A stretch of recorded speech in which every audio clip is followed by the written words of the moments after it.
महाबली भीम को महाभारत के मुख्य नायकों में से एक माना जाता है। भीम में हजारों हाथियों का बल था और दुर्योधन समेत सभी कौरव भाइयों को भीम ने ही मारा था। भीम कुरुक्षेत्र के वो बेलगाम योद्धा थे जिनके पैरों तले बड़े से बड़ा योद्धा कुचला गया। शायद यही कारण है कि आज भी महाबली भीम को उनके बल के लिए याद किया जाता है। परंतु दोस्तों, क्या आप यह बात जानते हैं कि महाभारत के युद्ध में एक ऐसा योद्धा भी था जिसने भीम तक को हरा दिया था, जिसे 100 कौरव मिलकर भी नहीं हरा पाए थे। उस बलशाली भीम को इस योद्धा ने कैसे हरा दिया? आइए जानते हैं महाभारत के इस गुमनाम कौरव योद्धा के बारे में, जिसके बारे में बहुत कम सुनने या जानने को मिलता है। महारथी भगदत्त कुरुक्षेत्र की युद्ध भूमि पर अपने रण कौशल से युद्ध का भयावह तांडव करने वाला वो कौरव योद्धा जिसके बल को सहन करना किसी भी पांडव पक्ष के योद्धा के बस की बात नहीं थी। भगदत्त किसी तूफान की तरह पांडव योद्धाओं को अपने चपेट में लिए जा रहा था। भीम, सात्यकी और अर्जुन समेत कोई भी पांडव योद्धा भगदत्त पर पार नहीं पा सका। भीम और सात्यकी को तो भगदत्त ने मिनटों में ही हरा दिया था, लेकिन अर्जुन और भगदत्त के बीच बड़ी देर तक संग्राम चलता रहा। अंत में तंग आकर भगदत्त ने पांडवों पर वैष्णव अस्त्र चला दिया, जिसका उत्तर ना तो अर्जुन के पास था और ना ही किसी अन्य पांडव योद्धा के पास। ऐसी स्थिति में श्री कृष्ण सामने आए और उन्होंने उस वैष्णव अस्त्र को अपने ऊपर झेल लिया। दोस्तों, जिसने भगवान को विवश कर दिया हो वो कोई साधारण योद्धा नहीं हो सकता।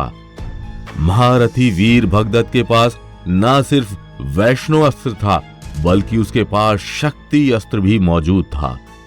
भगदत्त के पास अत्यंत बलशाली सौप्तिक नामक हाथी था, जो इंद्र के हाथी ऐरावत के वंश का हाथी था। तो आखिर कौन था ये भगदत्त और इसके पास इतनी सारी शक्तियां कैसे आई? दोस्तों, महारथी भगदत्त नरकासुर का पुत्र था। नरकासुर ने देवासुर संग्राम में भाग लिया था और असुरों का साथ दिया था। नरकासुर इंद्रदेव को अपना शत्रु मानता था और उसने इंद्र के कवच कुंडल छीन लिए थे। इस प्रकार नरकासुर देवताओं के वश से बाहर हो गया और वो देवताओं पर हावी होने लगा। देवराज इंद्र ने नरकासुर के दुष्कर्मों को देखते हुए भगवान श्री कृष्ण की सहायता मांगी। नरकासुर का वध भगवान श्री कृष्ण ने अपने सुदर्शन चक्र से किया था और इसमें उनकी सहायता सत्यभामा ने भी की थी। दोस्तों, नरकासुर प्रागज्योतिष राज्य का सम्राट था। प्रागज्योतिष आज के समय का आसाम राज्य है।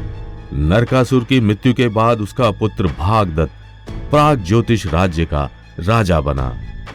ऐसा माना जाता है कि जब श्री कृष्ण ने नरकासुर का वध किया था, तब उन्होंने भगदत्त को उसकी माता भूमि देवी के कहने पर जीवन दान दिया था। नरकासुर के समान ही भगदत्त भी बड़ा ही शक्तिशाली था। उसको अपने पिता से ही शक्ति और वैष्णव अस्त्र प्राप्त हुए थे, लेकिन वह एक कुशल योद्धा होने के साथ साथ बुद्धिमान भी था और हर निर्णय बुद्धि के बल पर ही लिया करता था।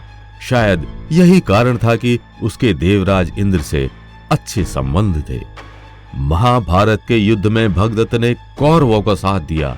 उसने भूरिश्रवा के साथ मिलकर पांडवों की सेना में हाहाकार मचा दिया था। तभी उसकी टक्कर महाबली भीम से हुई। महाभारत के द्रोण पर 26वें अध्याय में संजय ने धृतराष्ट्र से भीमसेन के पराक्रम और उसका भगदत्त के हाथी के साथ हुए युद्ध का वर्णन किया है। एक तरफ भगदत्त अपने हाथियों की सेना के साथ था, तो वहीं उसके सामने महाबली भीम खड़े थे। भीम में असंख्य हाथियों का बल था और उन्होंने ना जाने कितने हाथियों का दमन भी किया था, लेकिन भगदत्त के सौप्तिक नामक विशालकाय हाथी से पार पाना भीम के भी बस की बात नहीं थी।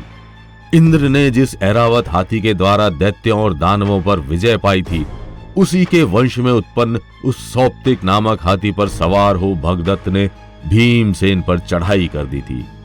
वो हाथी अपने दोनों पैरों और सूंड से भीमसेन पर प्रहार करने लगा और उससे बचने के लिए भीम इधर उधर भागने लगे।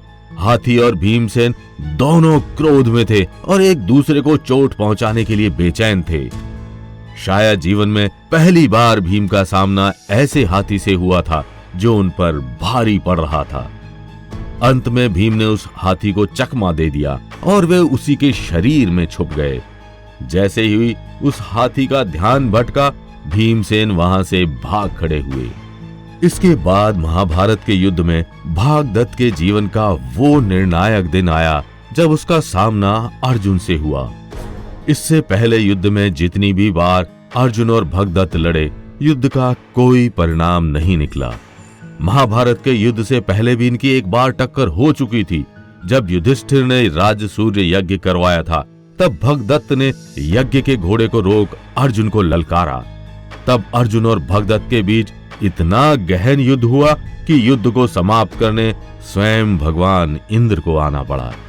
लेकिन महाभारत युद्ध के 12वें दिन का युद्ध निर्णायक युद्ध था। इसी युद्ध में श्री कृष्ण ने अर्जुन और अन्य पांडवों को भगदत्त के वैष्णव अस्त्र से बचाया था। तभी श्री कृष्ण के आदेश पर अर्जुन ने अपने एक तीर के अनुसंधान से भगदत्त को अंधा कर उसका वध कर दिया। भगदत्त को अंधा करके ही मारा जा सकता था। आंखों के साथ भगदत्त को हराना मुश्किल था और श्री कृष्ण इस बात को जानते थे। इस प्रकार श्री कृष्ण की सूझबूझ और अर्जुन की वीरता ने कुरुक्षेत्र की भूमि पर एक और कौरव योद्धा का अंत कर दिया। महाभारत के उन अनंत वीरों में भगदत्त भी एक अन्य वीर योद्धा था। तो दोस्तों, क्या आप महाभारत के इस वीर योद्धा के विषय में जानते थे, या फिर आप महाभारत के किस योद्धा के विषय में जानना चाहते हैं? हमें कमेंट करके जरूर बताएं। अगर वीडियो अच्छी लगी हो तो इसे लाइक व शेयर कर हमारे इस चैनल को सब्सक्राइब जरूर कर लें।